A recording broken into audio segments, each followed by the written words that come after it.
Hello, this is Morgan Lind, and for my final project-based final, I decided to do a PowerPoint presentation with a voiceover using Screencast-O-Matic, and I found the Pact of Umar to be interesting, so I decided to go ahead and analyze it. Um, so upon reading this at first, I initially thought it was really interesting, and so it drew my attention um, based off of the fact that this is a pact that Muslims had the Christians agree with, since they were living either in their territory or partnering with them or something like that. So um, the Muslim Dominion just finished their expansion. So they Muslims are everywhere, and they're starting to gain a lot of territory in Asia Minor. And they need to deal with people who are non-Muslims.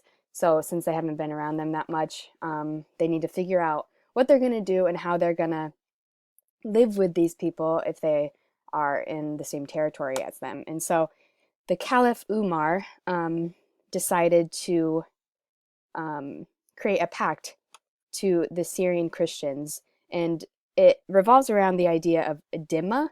It equals a protected person. So basically, it's something that can help his people live comfortably and in peace and not have any issues.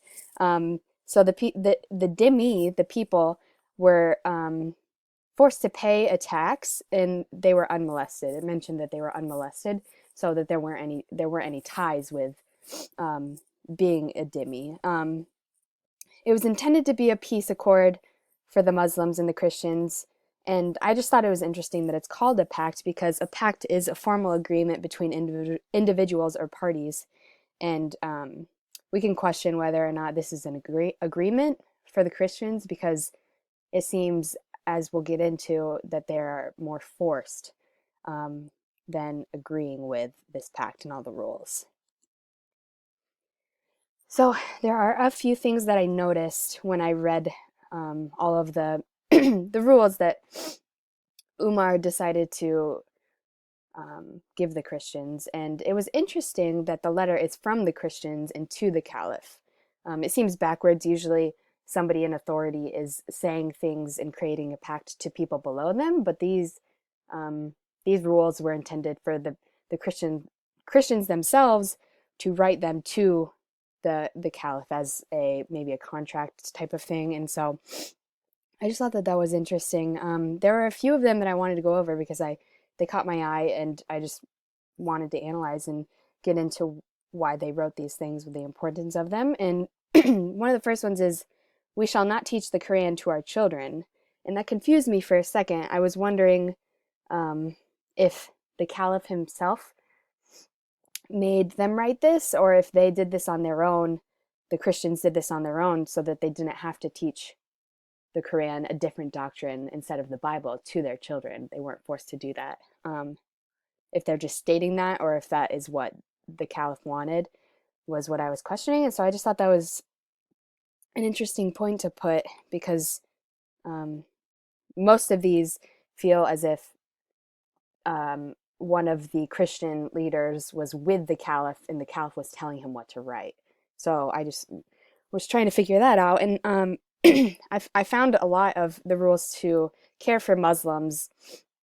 It says how they will lodge and shelter for 3 days. If a Muslim is passing by, they will lodge them and take care of them. And Christians are not allowed to share their faith. And it's sort of hard to force a person to not share their faith when that is why they have a faith, is to share and tell the people what they believe.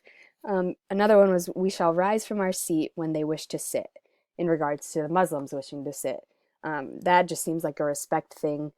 And um, they can't look like the Muslims, which made me feel that the Muslims were ostracizing them, that it was obvious when there was a Christian, and people would turn their heads if they noticed that it was a Christian walking by, because they couldn't look like the Muslims.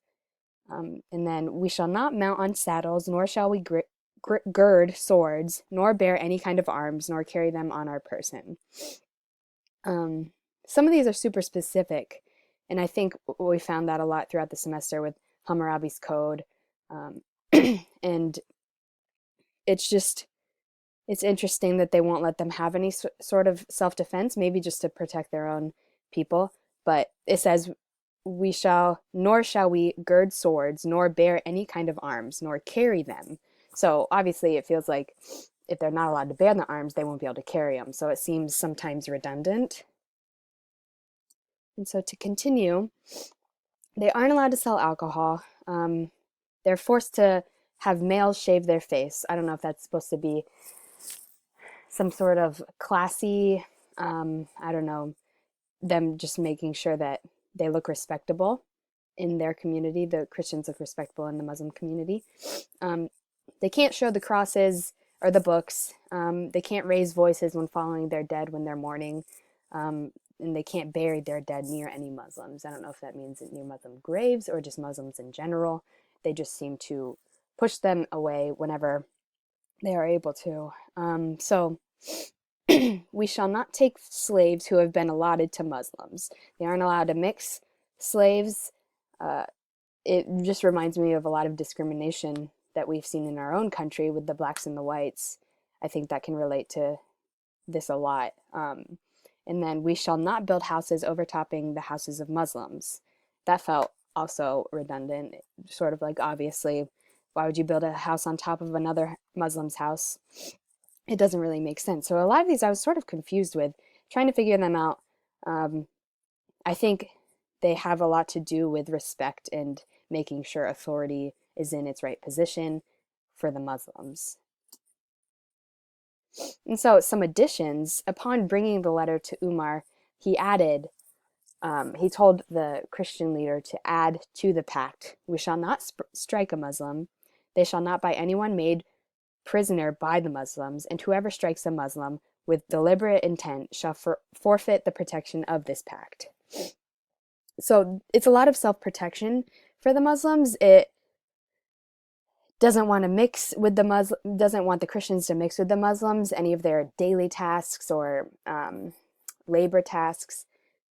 And it makes it clear here that when the Christians accept the conditions that Umar told their leader to make, they in return receive the safe conduct and the living space as the community of the Muslims is. So their rebellion can result in penalties, which isn't specific, but I'm guessing it's not good. So it's just super interesting. And I think a main question that I came across and identified as I was looking into this pact and looking into this agreement was, how do these rules reflect the realities for Christians living in Muslim territories? It looks to me, based off of just reading it, that the Muslims want the Christians to almost live a secret life. They don't want them to be public. They don't want them to have anything to do with each other. The Christians and the Muslim, they don't want them to mix. It feels that the Christians are held back from a lot of the things they would love to do, their passions and their dreams, just because they need to live in this place and they need a safe place to live. So they're willing to give those things up. And it just feels like they're sort of in captivity. I've noticed that in today's culture, sometimes we ostracize Muslims here in the US. So the scenario is a little flip-flopped. Since it's over there in the Middle East, it makes sense, since the population is mostly Muslim, that it would be like this, that the Christians would be ostracized. But it's interesting that right as you come over across the ocean, it's the opposite. It's the complete opposite. So I feel like I learned a lot from this, analyzing this. It's interesting how different cultures produce different kinds of protections and legitimacies and legal requirements of people, just to ensure that their community is safe, that their heads are on their shoulders, and that they can, I don't know, just keep up with what's going on around them. So it was really great. I feel like I learned a lot from it, and yeah, so that's pretty much it. Thanks.